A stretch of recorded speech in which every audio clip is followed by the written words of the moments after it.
हमारे शहर में इस समय एक मुहिम चल रही है कि जितने भी अखबार हैं, पत्र पत्रिकाएं हैं और वस्तुओं की पैकिंग का सामान है, इन पर धार्मिक चित्र, देवी देवता भी होते हैं, अन्य धार्मिक प्रतीकों का प्रकाशन किया जाता है। कुछ समय के बाद ये धार्मिक प्रकाशन वाली जो वस्तुएं हैं, चाहे वो अखबार हो, चाहे मैगजीन हो, चाहे पैकिंग हो, ये हमारे घर से निकलकर कूड़े में पहुंच जाती है या रद्दी के साथ में कबाड़ी के पास पहुंचती है। वहाँ से लिफाफे बनते हैं या 4 टुकड़े होते हैं और उनमें हर तरह की चीज़ें बेची जाती हैं और बाद में वही तुड़ी मुड़ी होके पहुंच जाता है कचरे पेटी में, नाले में, जिसकी वजह से हमारे इन आराध्यों की पूरी तरीके से बेइज्जती होती, बेअदबी होती है। आज हमारे साथ श्री संकट मोचन पंचमुखी हनुमान बाबा ट्रस्ट के सरबराहकार और प्रधान सेवक श्री सक्सेना जी हैं, जो कि आप एक प्रसिद्ध और लोकप्रिय धर्म स्थल का प्रतिनिधित्व करते हैं। तो ऐसे में हम आपके विचार जानना चाहते हैं कि क्या होना चाहिए और जनता से आप क्या कहना चाहेंगे।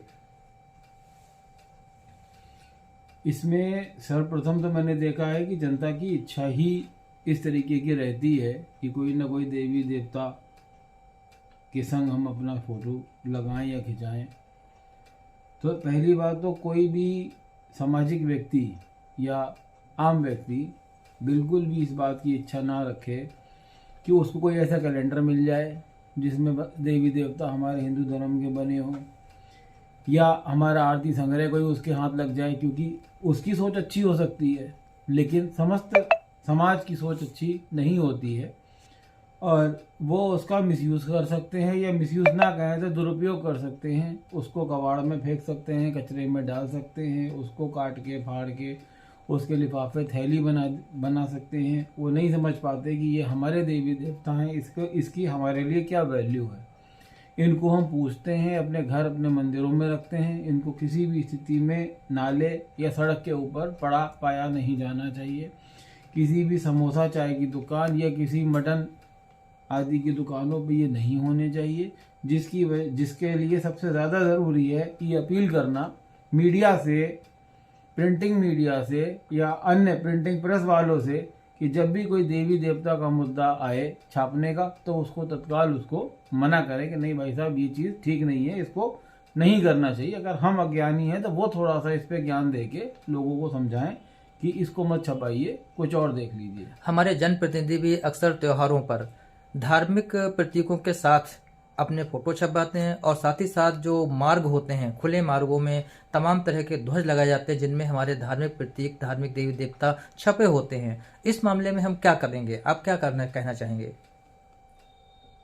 धार्मिक त्योहारों पे अगर मान लीजिए झंडे लगाए भी जा रहे हैं तो हमारी एक मुहिम होनी चाहिए कि हमारी टीम उसके पीछे कार्यक्रम समाप्त होते ही उसको सही से, जिस तरीके से हमारा देश का झंडा रखा जाता है उस तरीके से उसको पैक करके रख दें, फटने, गलने या लोगों के पैरों के नीचे आने ना दें।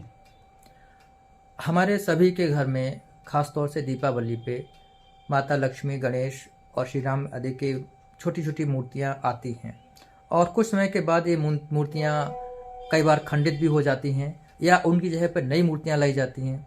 ऐसे में उन मूर्तियों का या उन तस्वीरों का क्या किया जाना चाहिए आपके हिसाब से। अगर मूर्तियाँ मिट्टी की हैं तो सबसे अच्छा है कि उसको पानी में गला के ख़त्म कर दें या अपने घर की क्यारी में कहीं पे भी आपने केला, बरगद, पीपल या कोई भी धार्मिक वृक्ष लगा रखा है, शमी का पौधा है, तुलसी का पौधा है, उसके संग लगा के पानी डाल के उसको गला दें तो वो किसी भी गलत स्थान या गलत जगह पे नहीं पाई जाएगी, कोई गलत उसका उपयोग नहीं होगा और कोई भी गलत तरीके से उसका खंडन या उसकी अवहेलना नहीं होगी।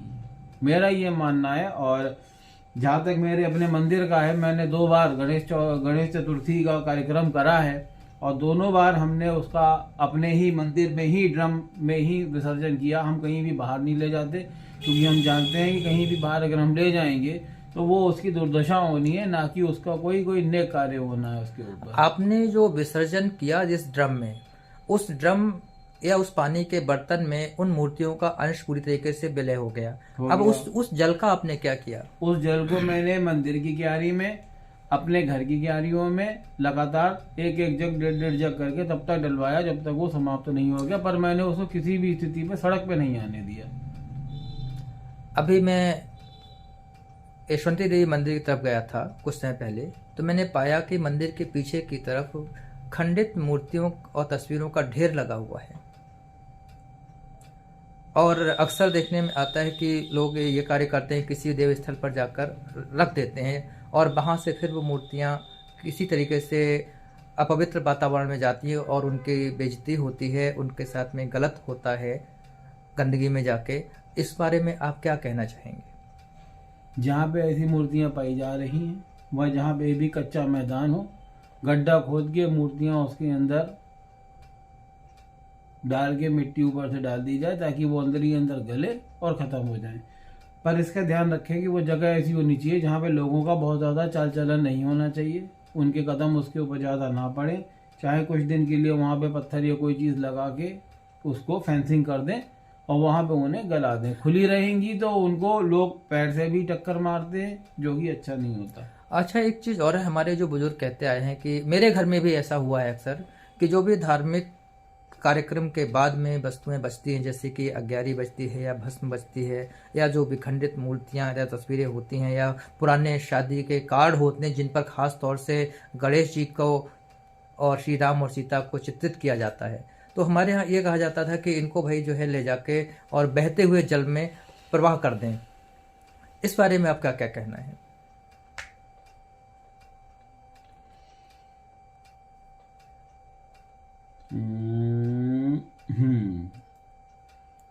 जो 30 त्योहारों हवनों के बाद हमारे पास हवन कुंड में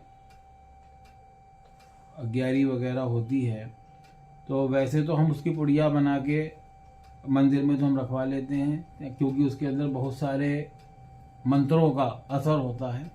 और मैंने ये महसूस भी किया है कि वो जिन लोगों को दी जाती है वो उनको बहुत लाभ भी देती है। तो मैं तो प्रयास यही करता हूँ कि उसको सराया ना जाए, उसको हम स्टॉक करके अपने पास रख लेते हैं और कभी भी कोई मरीज मंदिर की तरफ आता है उसको हम उसका एक पैकेट 10 ग्राम का 20 ग्राम का बना के ताबीज़ जैसा बना के, हाँ ताबीज़ जैसा बना के उसको दे देते हैं और वो उसका उपयोग भी करता है और उसके रिजल्ट्स भी आते हैं, क्योंकि उसमें 1000 मंत्रों का असर होता है उस राख के अंदर। अग्नि बुझ जाती है लेकिन उस अग्नि का जो पूरा हवन का जो असर है वो उसमें हमेशा रहता है। तो कोशिश यही की जाती है कि कोई भी ऐसी स्थिति ना हो कि हमें ये सिराना पड़े। हम इसको हमेशा हर यज्ञ हवन के बाद अपने पास संभाल के रखते हैं। आपका बहुत बहुत धन्यवाद।